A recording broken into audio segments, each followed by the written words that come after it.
channel and into our live stream lecture, which we do usually every Sunday at 4 p.m. Eastern. We're starting a little bit early because we were going to end a little bit early. We are ending about 4:30 or so, a little bit before then. So I don't have a huge amount of time to talk about the topics for this weekend, but I'm really enjoying this. This is the birthday of the Friendly Neighborhood History Channel. We've been doing this for 2 years. The Friendly Neighborhood History Channel turns 2 years old this weekend. It's also President's Day. Valentine's Day was yesterday, and then we are in the middle of Black History Month. So I wanted to discuss with you lecture about all of the different holidays that are celebrated and revered in February. So I will be discussing them all with you. So please like and subscribe. Welcome. Good to see you all. I won't be interacting with the chat so much. We will be doing our Q&A tomorrow at 6 p.m. Eastern for President's Day special. So we had 2 hours of Q&A yesterday and a bonus hour for everybody tomorrow. And that will be at 6 p.m. Eastern, and I will be answering all of your questions related to history or social sciences. I won't have time to do that today. I won't have time to do the members-only Q&A this weekend. I'll have to do that another weekend. And we are doing a live stream lecture about several different historical topics that are, of course, extremely important. They are the February holidays: Black History Month, Valentine's Day, and President's Day. So I want to talk about the history of these holidays and also why they are so significant. And I figured I would start with the most famous of all of them and probably the oldest of all of them, and that is indeed St. Valentine's Day. The and I won't be interacting with the chat so much, but please like and subscribe, become a friendly neighborhood historian. It's as easy as all of that. We're glad you're with us and spending your 3-day weekend, your long weekend, your President's Day weekend with us. We had a 2-hour Q&A yesterday, an hour Q&A tomorrow, and of course we have our live stream lecture now. Our member Q&A will be next weekend, so if you become a member, you get a bonus hour of Q&A and basically a much more intimate conversation with me about different topics and things like that, where it's a little bit more relaxed, but everybody seems to enjoy it. So please consider becoming a member and helping out the channel. But basically, the holidays of February, of course, we're going to focus mainly on St. Valentine's Day at first, then we will talk about Black History Month, and we'll finish with President's Day. And if we have time, depending on the context, of course, I wanted to go more in depth, but I don't have a lot of time today. We will also talk about the start of this channel, because this channel has its own history, and we turned 2 years old on President's Day, or President's Day weekend. So, yep. Anyways, so Valentine's Day is obviously a day of celebration of love and romance and all of that, and has become, like many American holidays, a highly commercialized holiday that originally had both paganic and Christian roots. You can see this with Christmas and with Halloween. Americans obviously spend a lot on Valentine's Day. I didn't look up how much they spend, but I'm imagining it's a lot. You've got chocolates, you've got candies, you've got cards, you've got roses and flowers, fancy dinners, special dates, getaways, vacations. Americans do all sorts of crazy stuff. People do all sorts of crazy stuff to celebrate Valentine's Day and love and romance. And it's all because of this man in my background. That's Saint Valentine's. Now, a lot of people probably, if you like history, you probably know that it is based on a Catholic saint, but you maybe don't know who exactly Valentine was and what he did that makes him so important to the Christian holiday. Now, in order to describe the importance of Valentine and his contributions not just to Christianity but to Western lore, we have to understand that Valentine lived in the time of the early Christian church, and I've done an entire live stream lecture on the history of the early Christian church, of early Christianity, but it obviously is deeply connected to a time of great persecution and privation for the church, where it suffered from oppression from the empire, the Roman Empire, for centuries after it was created. So I'll give a quick summary of that, but also understand that while Valentine's Day does celebrate the Christian saint, it does have some ties to the ancient celebration of Lupercalia, which is a famous Roman holiday, which is a feast of romance, love, fertility, and reproduction. And that's why another huge hallmark image of Valentine's Day is indeed Cupid. And Cupid is the Roman version of the Greek god Eros, the son of Aphrodite, the goddess of love, fertility, and sex. And basically, because ancients, Romans and Greeks in particular, believed that the gods determined their futures and everything that would happen to them, and they did not have free will, but the gods determined their fates for them. They believed heavily that their romantic lives and their sexual lives were determined by the gods.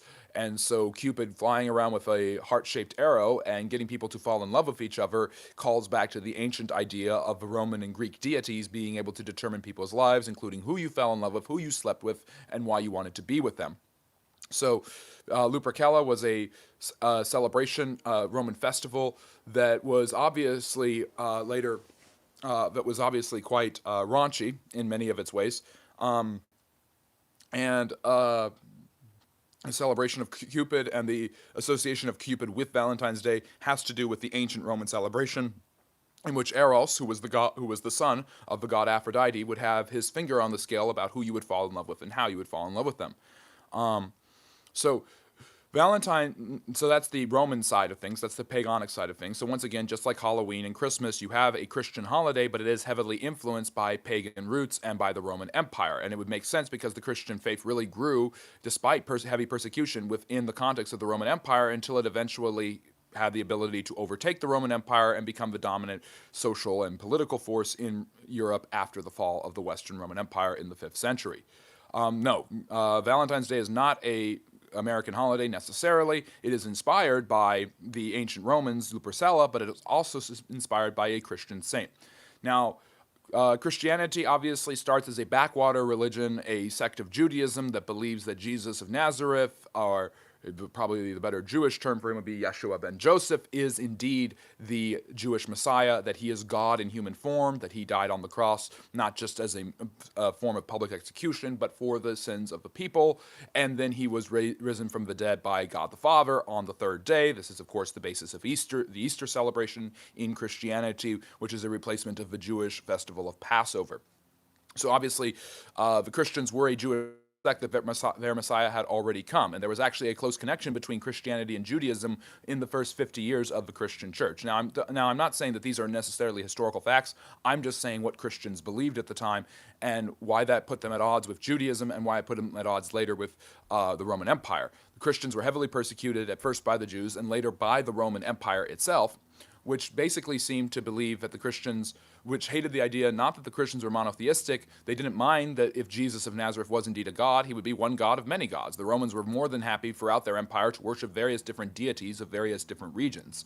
The problem with Christianity for the Romans was there was a refusal to accept Caesar as the Lord. And if Caesar determined that he was a god, a living god, like the Emperor Nero did, then Christianity's refusal to assent to that would lead to heavy persecution. Nero supposedly blamed the Great Fire of Rome in 64 AD on the Christians and heavily persecuted them. Although this has been challenged and there's not a huge amount of historical evidence for this, the early Roman historical writers of the 1st and 2nd centuries do seem to believe that this happened.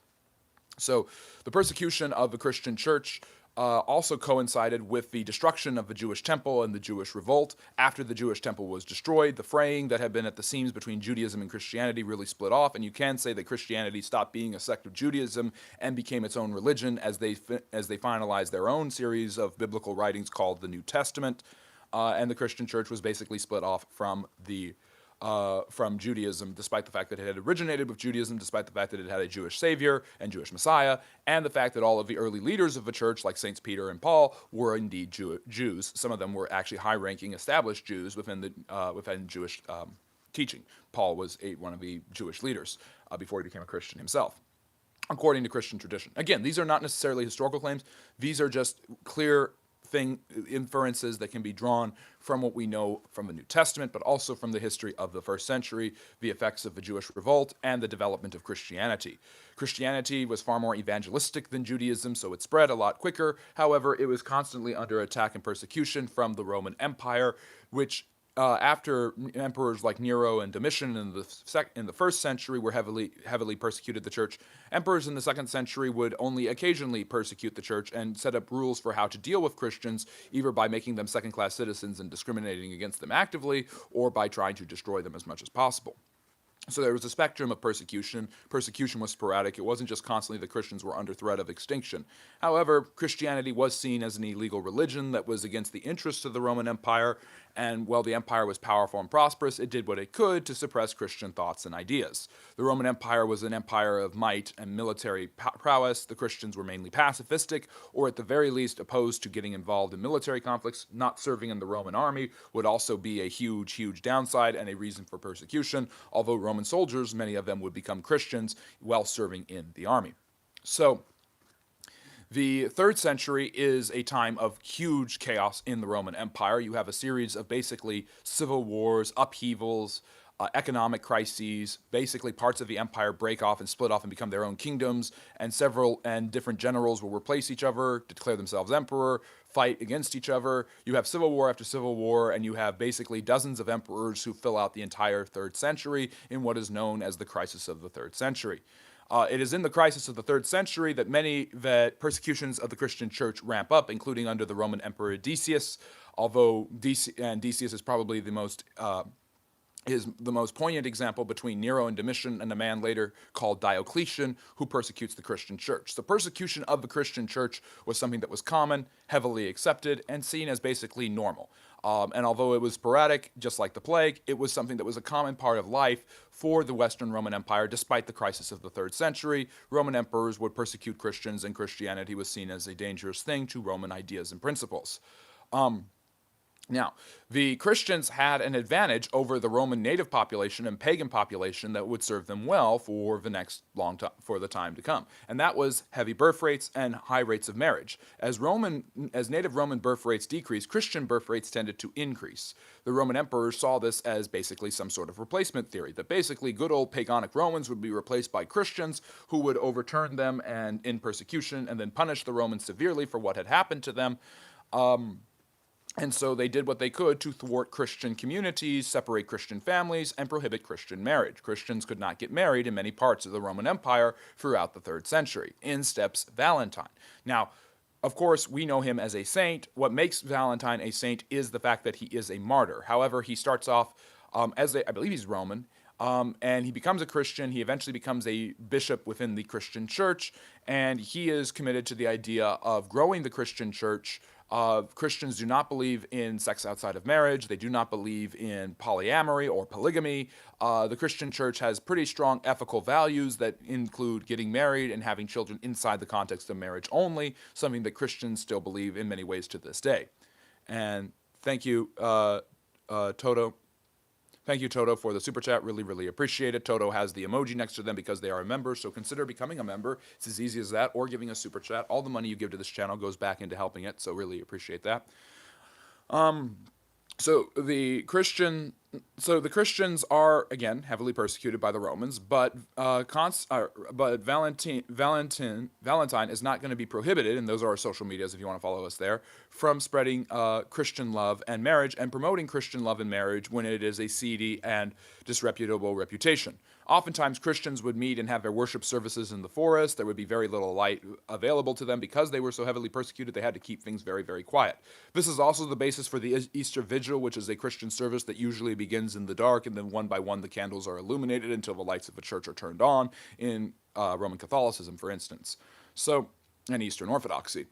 So ancient Christians were used to basically being having to talk in coded language. This is where the fish comes from, by the way. The ichthus, the famous Christian symbol that you've seen probably on the back of cars, is actually a way of identifying each other as Christians back during the Roman times. I have made a video about Valentine's Day, but not a full-length one. I have full-length and short-length content on the channel available for you at any time. Free of charge, although there are some videos that are restricted to members, or members get early access to them, so consider becoming a member again. But Valentine, what else was I going to say? So the Christians practiced their religion mainly in secret, and did what they could in secret. The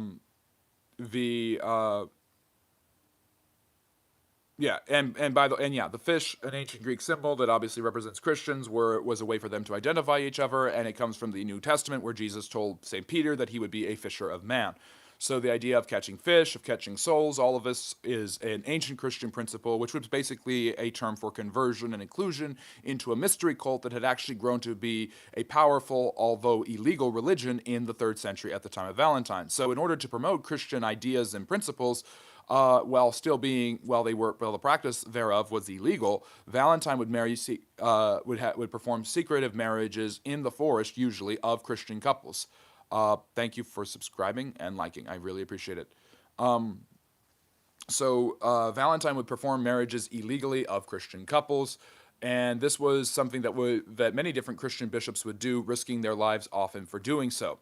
Now, Valentine was eventually found out, and around the year 270, he was captured by the Romans. He was imprisoned. He fell in love with one of the women who he was imprisoned with, and he actually helped her to become a Christian and eventually baptized her. So, despite the fact that he was a bishop, and there is a reputation, particularly in Catholicism and Eastern Orthodoxy, of people not being, of bishops and priests not necessarily getting married or falling in love, St. Valentine did indeed fall in love. I don't believe he ever got married to her. I'm not sure what the story was. They were obviously in prison together, but he did, I believe, help her become a Christian and baptized her, which was the sign of initiation into the Christian church at the time and still is very much in Christianity to this day. Now, of course, Christians can get married whenever they want. They do not face persecution and in many ways heavily influence the countries in which they live. But back then, obviously, persecution was generally something that Christians could expect to happen. The idea of being a witness or an apostle or a disciple of Christ also meant that you were willing to die. You were willing to become a martyr. Somebody who was a martyr is an ancient Greek word based on the word that basically means to witness for someone. So martyrs were people who had witnessed the Christian faith and had been a witness for the Christian faith, and because of that, they were heavily persecuted first by the Jews and later by the Romans themselves, and would often be tortured and killed. Valentine was no exception. In fact, he was beheaded. Now, a legend, which has no basis in history but is kind of cool to hear, is that Valentine entered heaven carrying his head on his side because he had been beheaded by the Romans. And of course, later on in the Middle Ages, he is canonized as a saint. Martyrs in Catholicism and in most Christian sects are considered to be automatically in heaven. They are considered to be the holy ones that die for the Lord and have a particularly close affinity and relationship with Jesus Christ, even more so than Christians who live out a normal life and just die. So the idea of martyrdom actually has incentives in Christian theology, so martyrs were often seen as special heroes. In fact, during the 3rd century, entire classes of people who had testified to the faith became well known. Some were people who had been persecuted heavily and tortured but been allowed to live despite refusing to recant their Christian beliefs. They were called confessors. There was a group of people who would recant their beliefs in order to avoid heavy torture and perhaps execution, and they were known as traitors. This is where the term traitor comes from. And there was an entire controversy within the Christian church of how to deal with these people. And then, of course, there were the martyrs themselves, who were considered the highest tier you could possibly get to. These people had been witnesses, been tortured, and refused to recant, and eventually were killed. Some of them had recanted, and then some of them had recanted, but then obviously went back and were executed for what they did. So these are some things. This is actually where the term traitor comes from, and and martyrs obviously were witnesses who were heavily persecuted and eventually killed for their faith, and they were considered to be one of the holiest of people, instantly in the presence of God, and closest to the throne of Jesus if you read the book of Revelation at the end of the Bible. So in Christian theology, being a martyr was an extremely high privilege and class, and the sufferings of your earthly life were nothing compared to the joys and glories that you would enjoy in heaven. So Valentine was a hero in the church, and so he was already, by that logic, a saint, somebody who was holy before God, and the church recognized his sainthood by making him a saint later on, I think in the Middle Ages. But many, many major Christian saints, like Saint Cecilia and Saint Sebastian, were early Christian martyrs who were persecuted usually by the Roman Empire. So Valentine is one of many saints from the 2nd, 3rd, and 4th centuries who was a Christian who refused to give up his beliefs and was tortured and executed for what he believed. Now, by the way, just as a record, I don't share my religious beliefs or perspectives. I'm just simply saying what Christians believe about their martyrs and what Christians believe in general. I am not saying one way or another. I don't share my religious or political beliefs for the person who is saying that I'm a MAGA dude for some weird reason, because I'm not talking about anything related to that, and I almost never do. But I don't share my religious or political beliefs. I am simply only saying what was a historical reality based off of Christian beliefs and Roman beliefs about the Christians at the time. I am also saying why Valentine became a Christian or why he became a saint, because you have the term Saint Valentine's Day.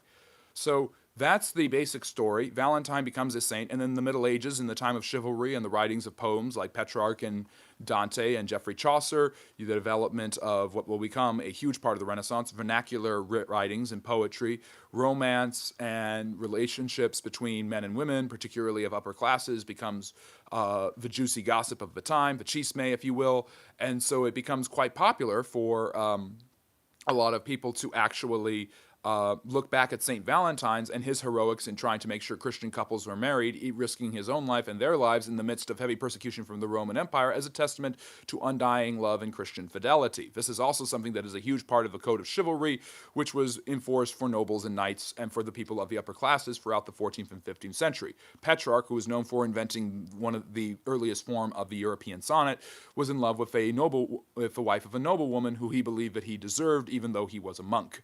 So there's these stories of love and romance that call back to St. Valentine's Day, and because of that, Valentine is a very popular saint in medieval literature, writing, and depictions. Which this depiction is a medieval or early modern depiction of St. Valentine. So because of that, Valentine's Day is the celebration of his feast day, which is usually the day a saint dies, becomes February 14th, and becomes quite popular within the Christian community of medieval Europe that is very interested in love stories and romance, as chivalry becomes a commonplace way for men and women to relate to each other when they are courting and seeking to fall in love and get married. So it's later commercialized in the 19th and 20th centuries, particularly in the United States, as the Catholic population in particular grows, to where basically the images of Cupid and the ancient Roman theories of leprosella and basically love and romance and sex are extraordinarily popular, combined with, of course, Christian themes of love and marriage, which is carried out by someone like St. Valentine's. And that's where we get more of a commercialization of Valentine's Day as the time of Hallmark cards and sappy movies and sappy stories and stuff like that. But these traditions were already being practiced in the medieval world. Sometimes lords and ladies, knights and nobles who loved each other would pass notes to each other, and this becomes the basis for the Valentine's Day, for giving someone a Valentine's Day card or making someone your Valentine's. Romantic notes were not invented by St. Valentine, although if you can imagine maybe being imprisoned with the woman you love, passing notes back and forth might have been one way for them to communicate, so you can maybe see how a legend might have developed here or there. At the same time, you also have the idea of courtship being something that is not like dating is today, where you just basically go out with somebody, have a date, you are chaperoned, you are always watched over, and there is a idea of getting approval from the people who are above you. So there's very little time for private communication one-on-one or for being alone with someone, so notes are probably your next best thing to try to actually be alone with somebody and express your thoughts and undying love and loyalty to them. That is also a derivative of Valentine's Day, and that is where the Valentines and the Valentine's cards come from. The medieval and early modern period, when romance and love and questions of do we really do these things because we live in a feudal society, or we do these things because we have fallen in love with somebody, are important. But you're still looking at Europe, and you're still looking at a heavily Christianized society, which to this day, the post-Christian world in Western Europe and the United States is where the bulk of Valentine's Day celebration occurs. So that's Valentine's Day. And I'm going to have to speed it up because I have to leave by 4:30. But if you enjoyed that, please like and subscribe. And I'm now going to talk about, I've got two other holidays to talk about with you. And we're going to move on to Black History Month. Now, this is Frederick Douglass, probably one of the most famous African-American civil rights leaders of the 19th century, maybe ever. Obviously, Douglass was I'm going to give you a quick background on his biography because it's extraordinarily important to the concept of Black History Month, which is celebrated in February. Douglass was a slave. He learned to read and write and eventually earned enough to buy his own freedom. He was known for his ability. He was more educated than many slaves were. Educating your slaves was completely up to American slave owners. I know this is a vast, huge shift from what we were just talking about, but it is a February holiday, so I guess that's the closest thing. I can't really think of another segue, and I don't have the time to come up with something more creative. But thank you for listening and paying attention. So Douglass eventually moves to the North, and from there he becomes a writer and an orator and one of the leaders of the abolitionist movement. He's born in 1817 or 18. Records of birth for slaves are very hard to keep, and many people believe he is born on Valentine's Day, February 14th. We don't know exactly when Frederick Douglass was born, though, which is very common for many African Americans at that time, as families were often separated and kept separate so that they would not develop a common unity, bond, and community that could eventually overthrow their slave owners. Douglass becomes an ardent opponent of the American system. He believes America is corrupt and that the Constitution and the Declaration of Independence, despite preaching high ideals, are full of hypocrisy and do nothing to enfranchise or help black slaves. Even blacks, when they are freed, are still seen as second-class citizens. So he envisions he envisions either African Americans not having anything to do with the United States and maybe returning to Africa, or he believes in He believes in the Americans living up to their ideals and not only granting freedom to slaves, but also giving them full equal rights in society or allowing them to live separately, completely apart from American society and white society in general. Douglass is one of the most ardent abolitionists, which is the extreme wing of the anti-slavery movement. The abolitionists are not the only people who are opposed to slavery, but they are the loudest voices, the squeakiest wheel getting the oil throughout the 1840s and 50s, and are seen as radicals. Douglass is close friends with William Lloyd Garrison. He's also closely associated with the women's rights movement, which begins at this time with the Seneca Falls Convention in 1848. So he works with Elizabeth Cady Stanton and later Susan B. Anthony and Lucretia Mott.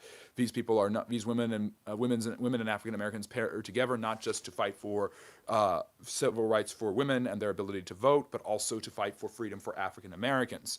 Douglass is an extremely impressive orator. His famous speech in 1852, "What to the Slave is the Fourth of July," is probably one of the most interesting speeches you've ever heard in American history, probably the most underrated one to ever exist in the many great speeches in American history. Douglass's ability to write, his articulation, and his ability to express his theories and ideas make him extraordinarily popular and controversial, not just with pro-slavery and racist forces, but also with anti-slavery forces who believe that abolitionists are a little too extreme. Douglass makes friends with Abraham Lincoln when Lincoln is president, and although they don't see eye to eye at first, they eventually come around to basically agreeing on this idea that African Americans can and should be part of the American experiment, and that the dreams and the principles and the ideals of the founding fathers actually should apply to Black Americans. And it would be and it's better for them to experience the blessings of America and the freedoms of America and the democracy of America than to be separated from that community completely or return to Africa. Both Lincoln and Douglass concede on certain points and come together and eventually become great friends.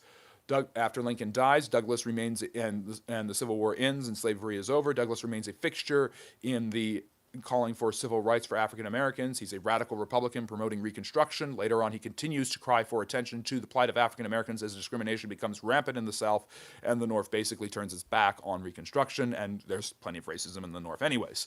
Douglass is also an advocate for women's rights and works with the suffragette movement throughout the rest of the 19th century until his death in 1895. He's considered one of the greatest writers and thinkers in American history. Why did I just tell you this really mini live stream lecture about Frederick Douglass? Because Frederick Douglass is the inspiration for Black History Month. Celebrations of Lincoln and Douglass's birthday, which are very, very close in February, actually are the basis for where we get Black History Month. So eventually it became less about celebrating Lincoln and more about celebrating Douglass, and not only Douglass, but all of the other African Americans who had contributed greatly to the American experiment. And throughout the 20th century, especially as the civil rights movement gained a lot of traction, and eventually even afterwards, appeals for actual attention towards African Americans and granting them their own month of history became more and more expressive until the 1970s, when President Gerald Ford actually commemorated February as Black History Month. So it's actually a celebration of the birthdays of both Lincoln and Frederick Douglass. That is why we have Black History Month occurring in February, which obviously celebrates the contributions, the struggles, the hopes, and the dreams of African Americans throughout American history. The truth of the matter is that if you look at Black history in the United States, you're really looking at an underdog story. People who were forced to come here, the only group of people that were ever really forced to come to the United States are Black Americans. They were in an underdog status. Many of them were obviously in servitude, either indentured servitude, and then later, of course, slavery. And they were fighting an uphill battle all throughout that time, trying to find their freedom, trying to find life, trying to find meaning, which is why many of them resorted to Christianity, wrote spirituals to try to find meaning in their horrible existences. After the Civil War, they fought an underdog battle to try to gain the attention and the civil rights and the racial harmony that they had been promised by the war. That turned out not to work out in Reconstruction. Then they try again with the civil rights movement. And every time African Americans improve and their lot in the society seems to get better despite different struggles inhibiting them. So the truth of the matter is the story of Black America is a story of America itself. America loves a good underdog story, and if America really says it loves a good underdog story, then looking at the history and the struggles of African Americans from 1619 to today would be a great way to see how America is a place of struggle and opportunity. Many Africans did return to Africa, but the vast majority of them, even former enslaved who suffered horrible discrimination, remained in the United States. And more Africans from Africa have come to the United States than ever the number of slaves that were brought here. And that number continues to grow of Africans who come to America and create a life for themselves. So the truth of the matter is that Black Americans are are part of the story of the United States, and it is impossible to tell American history without them. So, in my opinion, a lot of people think we should get rid of Black History Month. I think it's an extremely important thing, but I think it should be more than just a month. I think celebration of Black Americans should be part of American history just in general. Okay, there goes my soapbox, and now I'm at 1%, so I'm going to have to move over. But I also want to talk to you about President's Day. So, this is the last major holiday of February, and this one is coming up tomorrow. So Black History Month is ongoing. Valentine's Day has already come and gone, but we're going to look at President's Day. And of course, the two main presidents that are, who are celebrated are Lincoln and Washington. But it is a time to celebrate all American presidents. That's not the background I wanted. Give me a second, guys. It's a time to celebrate all American presidents and their various contributions to the story of America. Whether you like a president or not, understanding the change and impact of U.S. presidents is indeed a very President's Day thing to do. Now, a lot of Americans don't know their presidents, and if Hars could put my tier list video up, you could actually learn about every single American president by watching my two videos on it, one good thing and one bad thing about each American president, and the tier ranking list video, where I actually list and rank each American president. So, Hars, please put those two videos in the chat. And this is not a conversation about Donald Trump. This is not even a conversation of Joe Biden or Barack Obama. Those presidents are way too recent in many ways to judge. But let's see here. I'm going to look for that background. I'm going to try to use the one I was using yesterday. Please like and subscribe if you've enjoyed what you heard so far. It's a short live stream lecture, but hopefully a very enjoyable one. And again, we'll be back tomorrow at 6 p.m. Eastern for Q&A, so you can ask me more tomorrow about all of these things. And we are usually live Fridays and Saturdays at 6, although we're changing Saturdays to noon now on the Pacific Coast, so 3 p.m. Eastern. And then Sundays, it's 4 p.m. Eastern for the live stream lecture. And we will do the members Q&A for members only next week instead. So let me see here, looking for a background of the American president. Mount Rushmore would be a good background right now. I need to find either Washington or Lincoln. Washington or Lincoln. Give me a second here.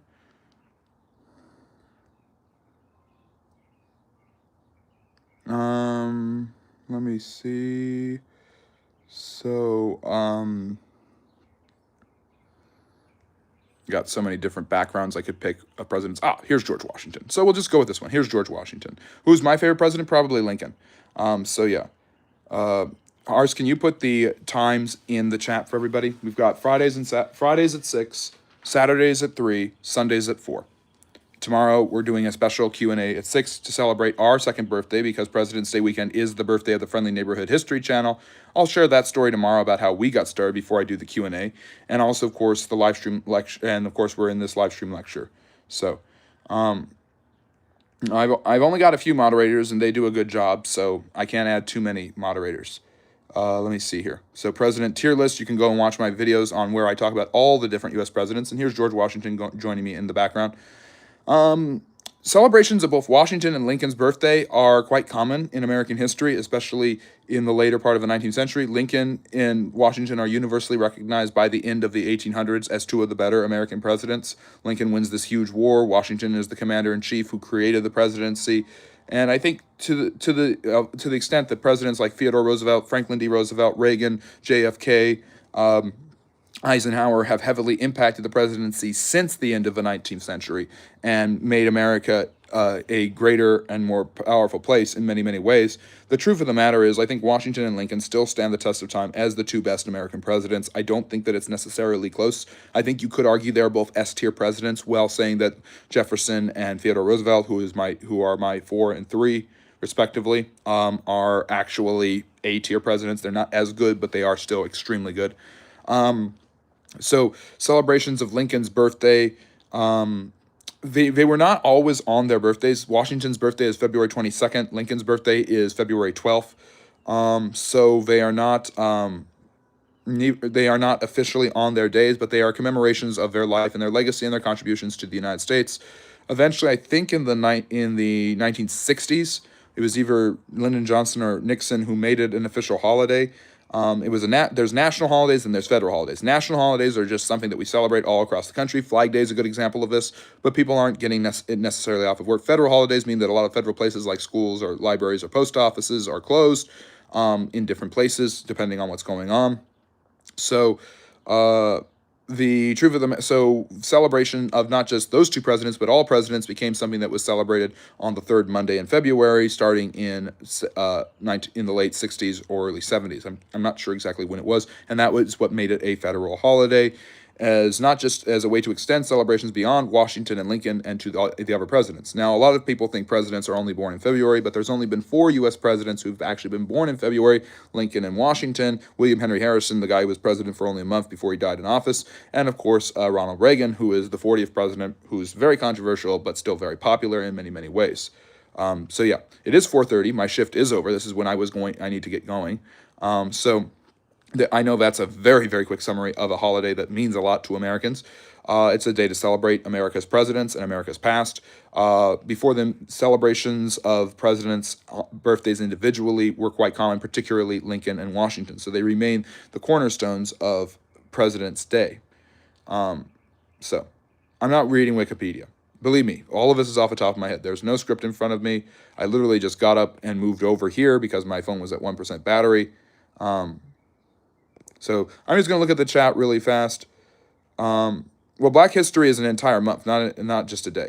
I'm going to look at the chat really fast. Please like and subscribe, and then I've got to sign off. Why do we keep getting old presidents? It seems like boomer presidents have just been common since every president has been a boomer since Bill Clinton. That will change. I don't think there's anyone in line who's going to be born before 1965. So yeah. Let me see here. Why are people getting rid of a chat? Let me see here. What was the question? Okay, people are talking about Trump because of the presidents and stuff. Son the bunny, wait.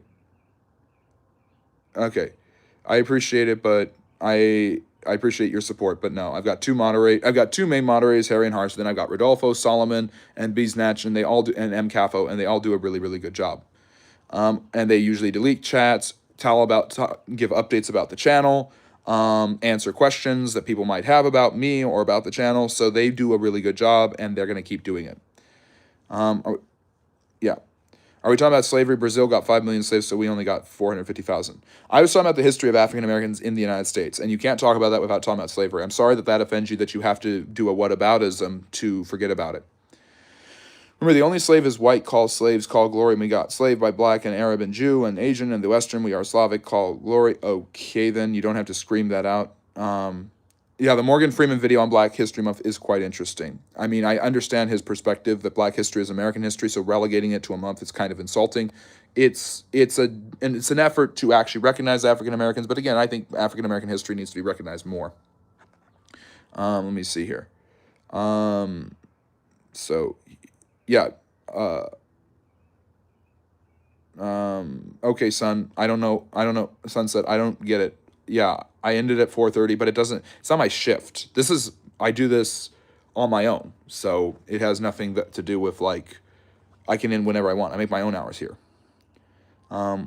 White people were enslaved by Rome and the Carthage Ottomans. Yes, that's true. But I'm not talking about white people. Why do we have to bring up slavery and the whataboutism of white people who were enslaved and there were more black slaves here and there? That's true. I know all of that, and I've talked about all of that on the channel before.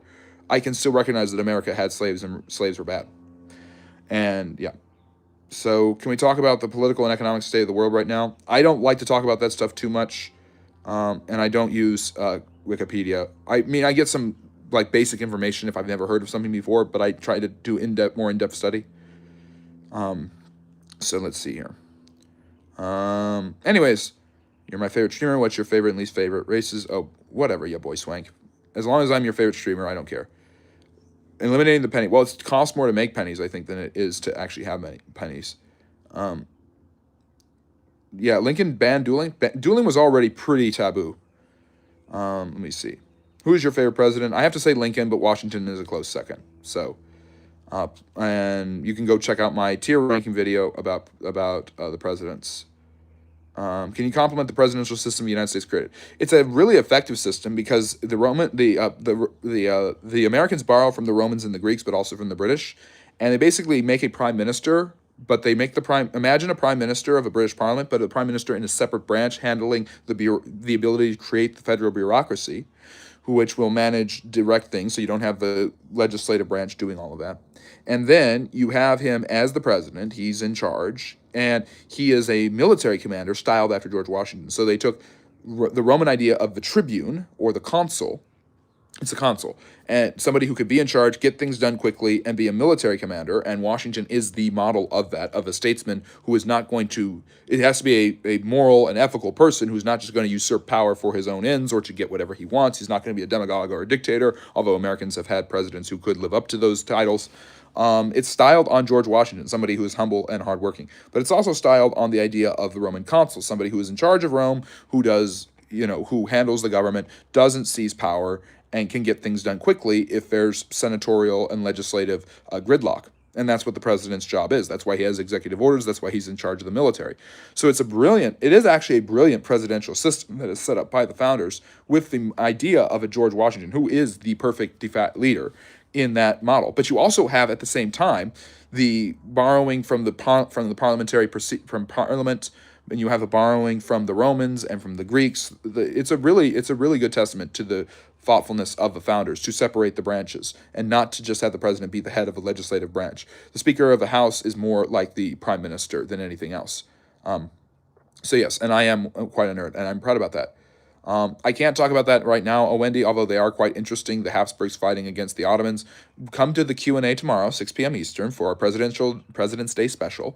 We're doing an extra Q&A for all of you, and you'll get all your questions answered. We can talk about the Ottomans in Spanish. And yeah, Lincoln was a big government status. Lincoln was in the middle of a war that was tearing the country apart. You kind of have to be a big government status in that context. What do you think about the idea throughout American history, presidents said, pick yourself up by the bootstraps?